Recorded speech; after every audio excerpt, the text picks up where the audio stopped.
At 17, my parents vanished, left one note "you'll figure it out," then smeared me as a thief and returned like nothing happened, until the proof I built in silence turned their family talk into handcuffs. I grew up in a pretty average neighborhood, the kind with mailboxes all lined up the same and kids riding bikes till the streetlights came on. From the outside, we probably looked normal. 2 parents, 2 kids, small house with a patchy lawn out front. But inside, it was always obvious who the favorite was. My older brother Kai could do no wrong, straight up golden child treatment. Like when he got his driver's license at 16, my dad, Victor, handed him the keys to the family's old sedan and said, "Don't scratch her up, champ." Grinning ear to ear. 2 months later, Kai sideswiped a mailbox. My dad laughed, slapped him on the back, said, "First one's out of the way." Same year, I brought home a certificate for winning the regional math contest. My mom, Mara, glanced at it, nodded, and asked if I'd cleaned my room yet. That was the whole reaction. So yeah, favoritism was kind of the family hobby. When I was 17, the Tuesday everything happened started like any other. I had just finished a shift at the car wash, riding home on my beat-up bike with my backpack sliding off my shoulder. Sun was going down, sky all orange and purple. I was thinking about leftover spaghetti in the fridge, but when I got to the house, something felt wrong before I even went inside. No car in the driveway, curtains gone from the windows. I pushed the door open. The place was stripped, furniture gone, TV gone, even the picture frames off the walls. It looked like the ending scene of a rental ad. On the kitchen counter sat a single sticky note, 5 words written in my mom's sharp, slanted handwriting. "You'll figure it out, Ronan." That was it. No phone number, no love mom, no explanation. I stood there for a minute thinking maybe there was more in my room. Nope. My bed frame, mattress, even my blanket were gone. Closet cleaned out except for a broken hanger on the floor. Checked the bathroom. They'd taken the shower curtain, too. Who takes a shower curtain? I called Kai first. Straight to voicemail. Then I tried my mom. Phone rang twice before going dead like it had been shut off. The fridge was still running, humming like nothing happened. But inside was just 1 bottle of ketchup and a half-empty jar of pickles. Next morning, I tracked down Mr. Keene, our landlord. Old guy lived 2 houses over. He opened the door, gave me this look like he already knew something I didn't. "They told me you were staying behind," he said. "Who told you that?" I asked. "Your parents said you had friends to stay with. Canceled the lease. Place is supposed to be empty by Friday." So not only had they left, but they told people it was my idea, like I was the rebellious kid who just didn't want to come along. I had $186 in my wallet, no bank account in my own name, and no birth certificate because my parents always kept the important papers in their bedroom closet, which was now somewhere 2 states away. By Thursday, I found the cheapest storage unit in town. I bought a padlock from the gas station and tossed everything I owned inside. A trash bag of clothes, a box of school notebooks, and a toothbrush. That was my whole life packed into a concrete box. First night, I slept on the floor, hoodie for a pillow, backpack under my legs so nobody could grab it if they broke in. Every sound echoed. Second day, I hit the public library to use their computers. Searched how to get an ID without parents. Got a list of government websites I couldn't access because I had no documents. Checked the job boards instead. Most places wanted online applications, so I typed up the shortest resume ever. Ronan Vale, 17. Reliable. Night shifts preferred. Before leaving, I spotted a card pinned to the bulletin board between a guitar lesson flyer and a lost cat poster. Warehouse night shift, cash, back entrance, ask for Jacks. I took it. That evening I rode 3 miles to the address. Place looked like it hadn't seen paint in 10 years. Loading bay door open, smell of cardboard and motor oil drifting out. Inside, a big guy was stacking boxes onto a pallet like they weighed nothing. "You Jacks?" I asked. He glanced over. "You Ronan?" "Yeah." "Ever drive a forklift?" "No." "Ever fall asleep standing up?" "No." "Great," he said. "You start tonight. $10 an hour cash, no questions asked." The work was heavy but simple. Load, stack, repeat. I kept at it till 3 a.m. because the alternative was the storage unit floor.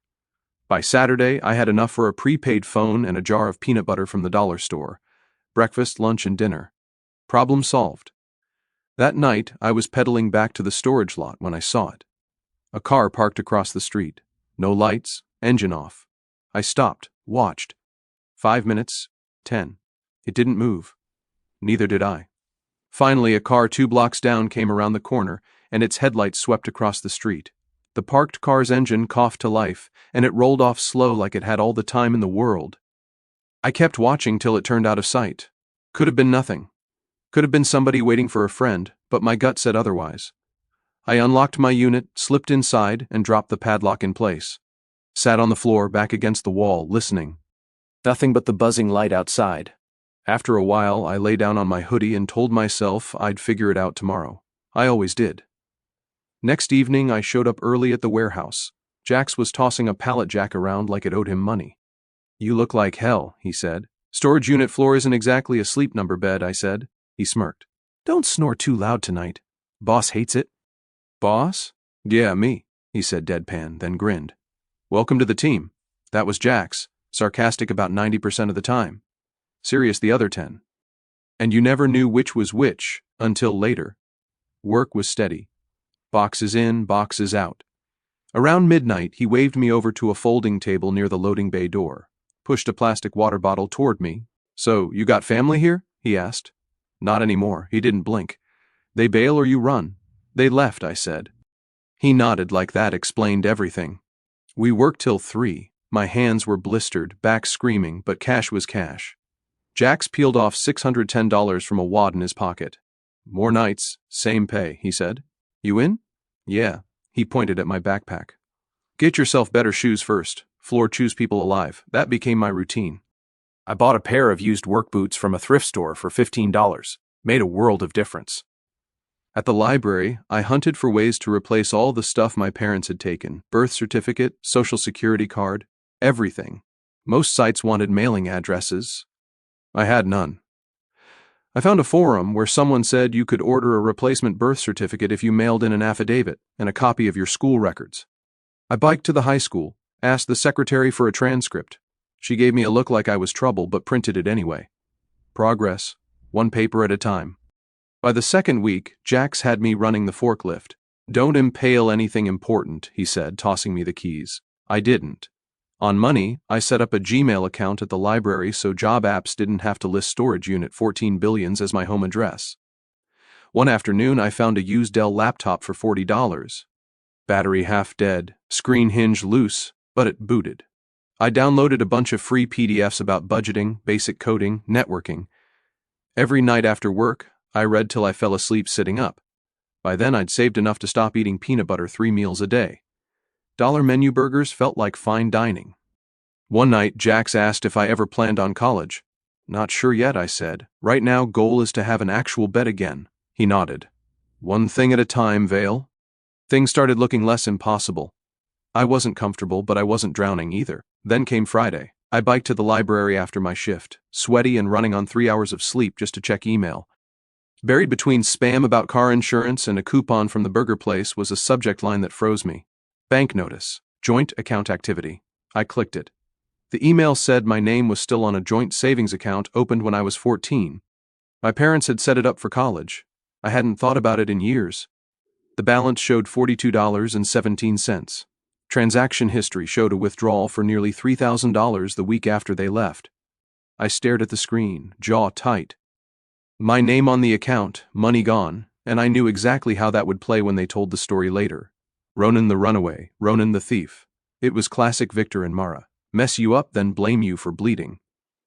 That evening, I showed the email to Jax while we unloaded a shipment of brake pads. "They took it?" he asked. "Yeah, $3,000 under my name." "Yep." He shook his head, tossed a box onto the pallet. "Family of the year, man." I didn't answer. My brain was already spinning through what this meant. Documents gone, money gone, reputation next, probably. Jax noticed. "You look like you're planning something." "Planning to not let them own me anymore," I said. He cracked a grin. "Now we're talking." Saturday night, the car was back. But this time, when I rolled up on my bike, it started and drove away slow. Like it wanted me to know it was there. That wasn't random. I didn't need a detective badge to figure that out. Somebody was watching. And I had a decent guess who. The parents always worked like that. Start with silence, then build the story their way. By the time you find out, half the neighborhood already believes their version. I could already hear it. Ronan went off the rails after we left. Stole from us. Broke contact. Yeah, right. Sunday morning, I took my cash envelope from the storage unit, counted out exactly $200, and biked to the pawn shop on 5th. Picked up a used Nintendo Switch with 2 games, Mario Kart and Zelda Breath of the Wild. I only bought it after saving my first month's rent and ID fees. Set it up in the corner of the storage unit on my busted laptop stand. Manager never checked the hall outlets, so I ran a cord when nobody was looking. Not exactly legal, but cheaper than a generator. Small things like that kept my head straight. That week at the warehouse, Jax taught me how to read freight tags, so I didn't stack the wrong stuff together. You keep learning like this, he said one night. You'll be running your own gig before you hit 20. Yeah, I said. That's the plan. Because by now, it was the plan. I wasn't going to do night shifts forever. I wanted out of the storage unit, out of this cash under the table life. So I started picking up side jobs from flyers at the library, installing cheap security cams for small shops, fixing Wi-Fi for people who didn't know a router from a microwave, basic laptop cleanups, stuff nobody wanted to pay Geek Squad prices for. Next day I put some cash toward a prepaid hotspot and a domain name. Velops.net. Bought one of those Visa gift cards from the gas station. Registrars don't care as long as it clears. No questions, no ID. My company looked barely legit, but better than scribbled phone numbers on scrap paper. Every night I watched YouTube tutorials on networking, spreadsheets, cheap alarm systems, anything I could find. No course fees, no fancy software, just me, the laptop, and free Wi-Fi at the library until closing time. Friday afternoon I checked the email tied to my new website. First message wasn't about cameras or routers. Subject line, "You're still our son, M." I stared at it for a minute, then opened it. Mom acting like nothing happened. A couple lines about family sticking together, nothing about disappearing. Nothing about the joint account they drained. An hour later, another email came in from my brother Kai. "Hey bro, we should talk. Family's been through a lot. Maybe we can fix things." I didn't answer either one. Instead, I bought myself a proper chair from a thrift shop for the storage unit. Folding metal thing. Paint peeling. Cost $5. But it meant I didn't have to sit on the concrete eating noodles anymore. Saturday night after my shift, I swung by a used electronics store and grabbed a $20 Bluetooth speaker. Hooked it to my laptop, blasted some old rock songs while I worked on a budget spreadsheet for my side jobs. Money in, money out. Rent goal, food goal, replacement ID fees. Watching the numbers stack up felt better than any pep talk. Sunday morning, Kai emailed again, longer this time. Said he saw my name online tied to the little camera jobs I was doing. Said he was proud I was making something of myself. Said Mom and Dad wanted to reconnect. He wrote like the note on the counter never happened. Like I was the one who cut them off. I forwarded the email to Jax. He wrote back, "Sounds like somebody wants something." Watch your 6. Monday night while I was installing a router for a laundromat owner, another message came in. Old photos this time. Me and Kai at the beach when we were kids. Birthday parties, Christmas mornings. No apology, just nostalgia bait. I closed the email, finished the router job, collected my $60, and bought a pizza on the way back. First hot meal in weeks that wasn't from a dollar menu. Sat in the storage unit, Joy-Con in one hand, pizza slice in the other, Mario Kart on the screen. When it drove off 10 minutes later, I knew 2 things for sure. 1, the past wasn't staying buried. 2, Mom and Dad were circling for a reason, and I was going to find out what it was before they got the chance to spin it. It had been just over 5 months since they left. 5 months of warehouse shifts, storage unit nights, and side gigs stapled together with duct tape and caffeine. Long enough for me to stop expecting answers. So, when Kai texted out of nowhere, I knew something was up. "Kai, we should talk. Just us, no drama." I stared at the screen, thumb hovering. "Me, where?" "Kai, downtown coffee place on 7th, Saturday noon." I sent back one word. "Fine." Jack smirked when I told him at the warehouse that night. "Let me guess," he said, tossing brake pads onto a pallet. "He's going to hit you with 'we miss you' and then slide into 'we need your help.'" "You think it's about money?" I asked. "Kid," Jack said, wiping his hands on his shirt. "People don't circle back after pulling a stunt like that unless they need something. It's never about love." Saturday came quick. I wore my one decent shirt and locked the storage unit behind me. Downtown coffee shop, corner table, back to the wall. Always pick the seat with a view of the door. Jax drilled that into me after the second time the mystery car showed up outside my place. Kai arrived late like he wanted to make an entrance. Pressed shirt, shiny watch, haircut that screamed company Christmas party. Same confident walk I remembered, like he knew the ground would hold him up no matter where he stepped. "Ronan," he said, grinning like this was some surprise reunion episode. "Sit," I said. He sat. We danced through small talk for maybe 2 minutes before he leaned back and hit me with it. "Mom and Dad want to talk," he said. I watched him. "Do they?" He nodded, all serious. "They feel bad about how things went. A lot was happening back then, like emptying the account with my name on it." His eyes shifted. "They said it was bills in another state." He shrugged, practiced and smooth. "Nobody's perfect. They want to make things right. Family should stick together." I laughed. "Family? You mean the people who left me with nothing, and then told the landlord I wanted to stay?" His smile twitched. "You going to hold a grudge forever?" "I'll hold facts forever," I said. He slid an envelope across the table. "Old family photos. They want the family whole again," Kai said softly, like he was delivering bad news about a pet. "I didn't touch the photos. You tell people I ran off." He hesitated just a second too long. "They said you were independent, wanted to stay here." "Independent?" I repeated. "Right. That's one word for it." Before he could answer, my phone buzzed. Unknown number. "Just 3 words, we see you." I turned the screen so he could read it. "You send this?" He frowned. "No." "Why?" "Because somebody keeps parking outside my unit at night." He shook his head like he didn't know what I was talking about. Either he was clueless or he deserved an Oscar. "They want to meet," Kai said again. "Hear their side, clear the air." "Not today," I said, standing up. "Ronan, I was already walking out. Next afternoon I got an email from someone named Tessa Vale. 'Hi Ronan, I'm Kai's wife. We haven't met. I'd like to hear your side before I believe anyone's version.' No pressure." That made me pause. Someone in that family actually wanted facts. That was new. I wrote back, "Diner on 4th, tomorrow, noon." Tessa showed up in a hoodie, jeans, hair in a ponytail. No perfect smile, no fake warmth. She looked tired but solid. The kind of tired you get from kids, not drama. Quick pause, fellas. YouTube just dropped this new hype feature. If you're hooked on this story, smash that hype button.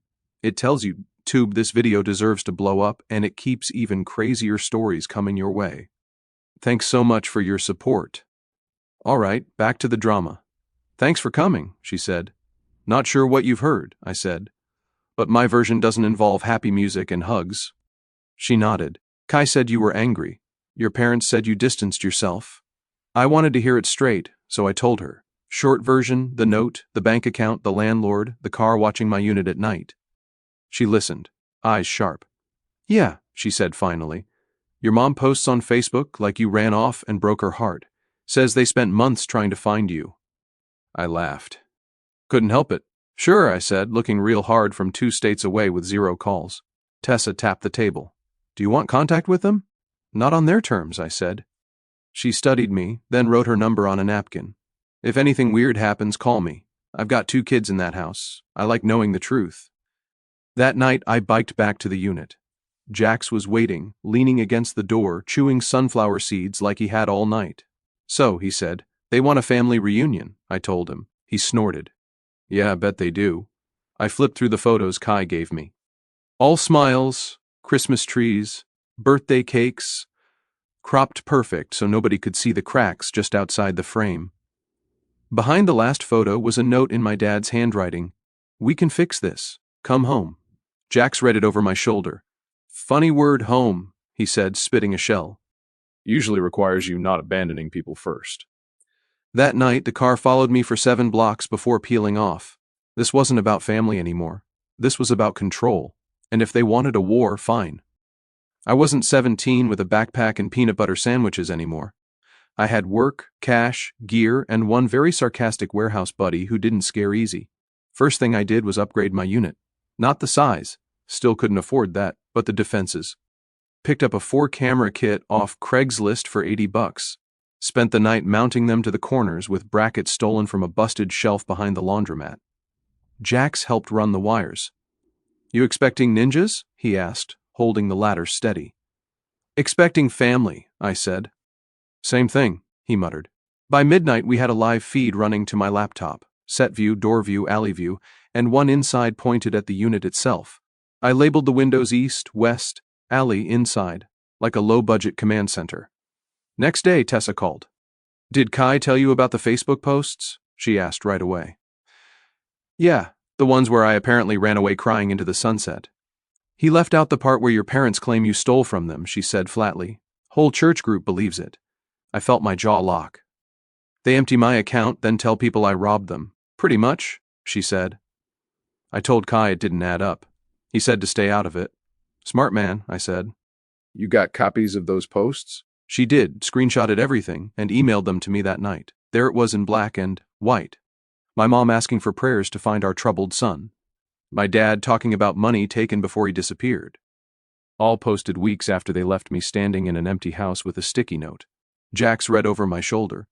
"Oh yeah," he said, cracking a sunflower seed. "Totally screams loving parents, real Hallmark stuff." I was done playing defense. 2 nights later, Kai's house got hit. He called me at 6 a.m., voice shaking. "Someone came in," he said. "Drawers dumped, stuff missing." Stuff. Photo albums, mom's jewelry box, my old laptop, a folder with the mortgage papers. "Police?" I asked. "Yeah." "They said no signs of forced entry, right?" Because mom and dad still had the old spare set from when Kai first bought the place. Never gave them back.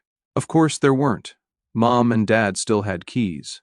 I rode over on my bike, checked the place myself. Drawers yanked open, couch cushions sliced like somebody was looking for cash.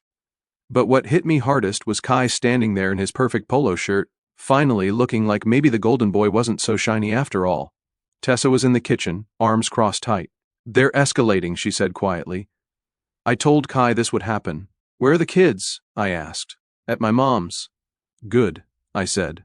Kai walked in. "You think it was them?" "Who else has keys and a grudge?" I said. "We installed cameras around their house that afternoon. Cheap ones, but better than nothing." Jack showed up with a door bar, the kind you wedge under the handle so nobody can kick it in. "You're welcome," he said, dropping it on the counter. Tessa thanked him. Kai didn't say much. That night, I set up a shared folder with all the screenshots, photos, timestamps, and gave access to Kai, Tessa, and the case officer so nobody could say it was just my word later. One place with everything, because if the cops weren't going to connect the dots, I would. Saturday evening, things got worse. A plain white envelope slid under my storage unit door, no return address. Inside was one of Kai's spare house keys, and a note printed in bold letters, "Family matters stay in the family." Jax whistled when he saw it. "They're not even pretending anymore." "Good," I said. "Makes it easier to explain later." Sunday, Tessa asked to meet alone. Just her sitting in the corner booth at the diner with her hands wrapped around a coffee cup like she needed the heat. "They told the neighbors you threatened them," she said before I even sat down. "Of course they did," I said. "What else?" "That you ran off at 17 after taking their savings. That they tried to help you but you refused." I laughed low and sharp. Classic. She slid her phone across the table. Screenshots again. Posts, messages, comments from people saying, "Praying for your family," under photos of my parents looking heartbroken on their porch. Tessa lowered her voice. "I'm telling you this because I've got kids in that house. If they're desperate enough to break in once, they'll do it again." I nodded. "I believe you." "Serious? What are you going to do?" "End it," I said simply. That night, I moved Kai, Tessa, and the kids into my storage unit building. Not the unit itself. Place next door had a small upstairs office for rent, mostly empty since the pandemic. Manager let them crash there for a week if they paid cash. Jax helped haul mattresses up the stairs, muttering the whole time about family drama requiring cardio. Before midnight, we had cameras on every door and window. I was done waiting for the next hit. At 2 a.m., a car pulled into the lot. Not the usual one, different plates, parked by Kai's house across town. 10 minutes later, my phone pinged with a motion alert. Back window camera. A man climbed in. Face turned away. I watched in real time as drawers opened, cabinets slammed, and then he looked straight at the camera before ripping it off the wall. Didn't matter. Footage already saved. Next morning, I handed Kai the tablet with the video queued up. He went pale. Tessa swore under her breath. Jax leaned against the wall, arms crossed. "Well," he said, "guess we know who wants the family reunion most." We watched in silence as the man on screen walked through Kai's house like he owned it because technically he used to, and he wanted it back. Kai sat at the table staring at the paused video like it was a math problem he couldn't solve. Tessa had her arms crossed so tight her knuckles were white. Jax just leaned against the wall, tossing a sunflower seed into his mouth like we were watching a game. They broke in twice, I said. Once at night when no one was home. Next time, who knows? Tessa looked at Kai. You believe it now? He didn't answer right away. Typical. Kai always wanted things wrapped in polite explanations. This wasn't that. Finally, he nodded slowly. Yeah, it's them. No kidding, Jax muttered. We called the cops that morning. Officer showed up. Middle-aged guy with tired eyes like he'd seen it all before. Any proof it was them? He asked. I handed him the tablet with the video. He watched, frowned, handed it back. Face isn't clear. You got anything else? Witnesses? They left a note, I said. He read the family matters stay in the family message. Sighed like he hated paperwork. We can file a report, he said, but unless they hurt somebody or steal something big, this is a civil issue. Restraining orders, maybe? Small-town cops didn't like getting dragged into family drama unless somebody left in an ambulance. That's it? Tessa asked, angry now. They break into our house, threaten us, and you want us to fill out forms. The cop didn't flinch. Welcome to the system, ma'am. So we filled out the forms. Every line, every date, every weird message. I uploaded the video to a private link, added the screenshots of my mom's Facebook posts claiming I stole money, claimed I abandoned them. We didn't hear back for 3 days. On the third day, Kai called me at work. They tried to get in again, he said, voice tight. Anyone home? I asked. Yeah, me and the kids. They jiggled the back door for like 30 seconds, then drove off. Call the cops. They showed up an hour later. Said unless they actually step inside, nothing they can do. That night, we held a meeting in the upstairs office. Me, Kai, Tessa, and Jax, because he was basically part of this now, whether he liked it or not. We're filing for emergency restraining orders, I said. Judge signs it, they so much as breathe near this place, cops have to act. Think it'll work? Tessa asked. Better than waiting for them to come through the door with a smile and a bat, Jax said. Kai rubbed his face. This is going to blow up the family. Newsflash, I said. Family's already on fire. Next morning, courthouse. I handed over the whole stack of evidence. The video, the note, the texts, the Facebook posts, even screenshots from my cameras showing the car parked outside my storage unit at 2 a.m. I put it all in one folder. Dates, times, police reports, so the judge couldn't claim confusion later. He read everything. Didn't take long. Signed the emergency orders for all of us. Me, Kai, Tessa, and the kids. 3 weeks, no contact, no drive-bys, no messages, nothing. Police will serve them today, the judge said. If they violate, you call immediately. Tessa let out a breath like she'd been holding it for months. Kai just stared at the paper like he couldn't believe we'd actually gone this far. It got worse before it got better. Serving the papers must have set them off because that evening my phone buzzed with a new message from a blocked number. You think a piece of paper stops family? I saved the text, forwarded it to the cop handling our case. 2 hours later, another message. You turned your brother against us. You'll regret this. This one I sent to the judge's clerk with the timestamp. The real consequence came the next night. We were eating takeout in the upstairs office. Me, Kai, Tessa, the kids watching cartoons on my laptop when tires screeched outside. A rock came through the front window. Glass everywhere. Kids screaming. By the time we ran to the door, the car was gone. Police came, took pictures, wrote another report. With the restraining order in place and the threat saved, they finally treated it like more than a family squabble. Judge will extend the order, the officer said. Might even add stalking charges if this keeps up. Tessa was shaking as she swept glass off the floor. Kai just sat in a chair, head in his hands. Jax looked at me. Told you paper only works if someone enforces it. The next morning, I went back to the courthouse alone. Handed over the new report, the texts, the video stills of the car speeding away. Judge signed the extended order for 6 months. This time they were officially cut off. Violation meant immediate arrest. That night was the first time in weeks the car didn't come by. Kai kept looking out the window like he didn't trust it. Tessa stayed quiet, holding the kids close. They'll try something else, Jax said. People like that don't quit. They just change tactics. He was right, because the next morning my phone buzzed again. Unknown number, lawyers can't stop family, we're coming to talk. That was the text. No number, no name. Like I wouldn't know who sent it. I showed it to Jax while we loaded a truck at the warehouse. He read it, snorted, and tossed a box onto the pallet. Cool. Maybe ask if they want coffee with their felony. Thinking about it, I said. They came 2 days later. Saturday afternoon, warm, quiet, almost boring. Kids were upstairs watching cartoons in the storage office. Tessa was sorting laundry. Kai was staring at his phone like always. Jax and I were on the balcony drinking cheap gas station sodas. Then the car rolled in. Not fast, not sneaky, just pulled right into the lot and parked like they owned the place. Victor and Mara Vale got out. My parents. First time I'd seen them up close since the note on the counter 5 months ago. Victor looked older but still carried himself like a man who thought people should listen when he spoke, and wearing his I mean business expression. Mara had that same tight-lipped expression like she was the victim of whatever was happening. They walked toward the building. I hit record on my phone. Ronan, my dad said, spreading his arms like this was some movie moment. We just want to talk. I leaned on the railing. Cool. Cops will want to talk too. Restraining order says 50 feet, by the way. That's ridiculous, Mara said sharply. We're your parents. We deserve respect. I smiled. Like the respect you showed when you emptied the house and told everyone I stole from you. Victor frowned. You know why we left? Things were complicated. Right, I said. Complicated is one word for packing a U-Haul while your kid's at work.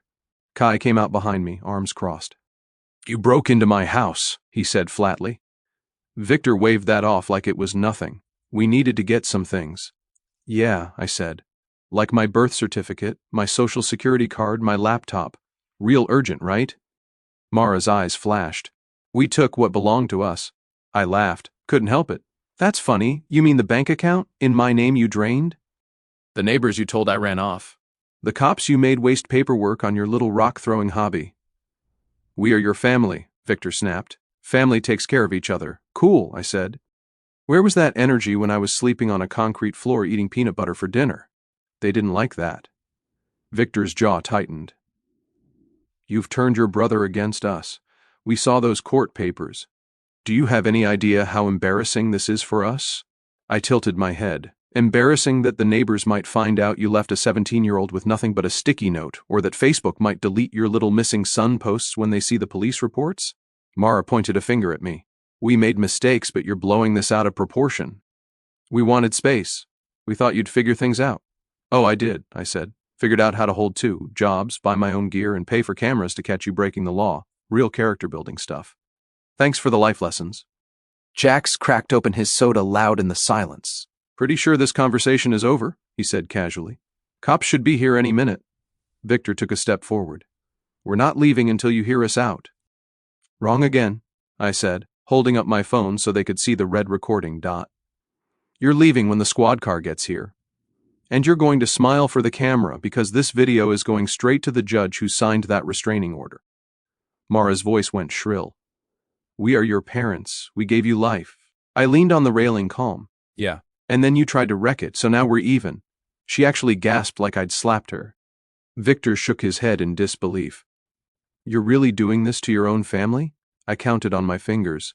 Let's see. Left me homeless. Lied to everyone.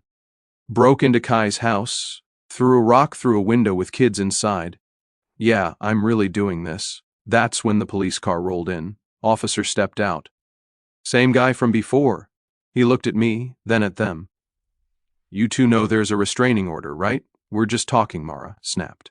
He held up a hand. Ma'am, talking stops when a judge signs paperwork. Turn around. Victor tried to argue until the cuffs came out.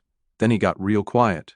Mara started yelling about respect, about ungrateful children, about how we'd regret this. Add that to the report, I told the officer. She likes sending threats. Might as well save time.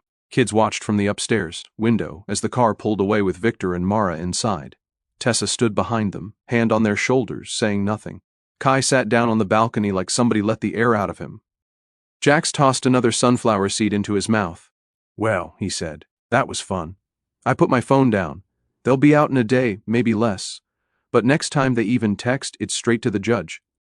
Kai nodded slowly. You think they'll stop? I looked at the empty parking lot, thought about the note, the break-ins, the rock through the window.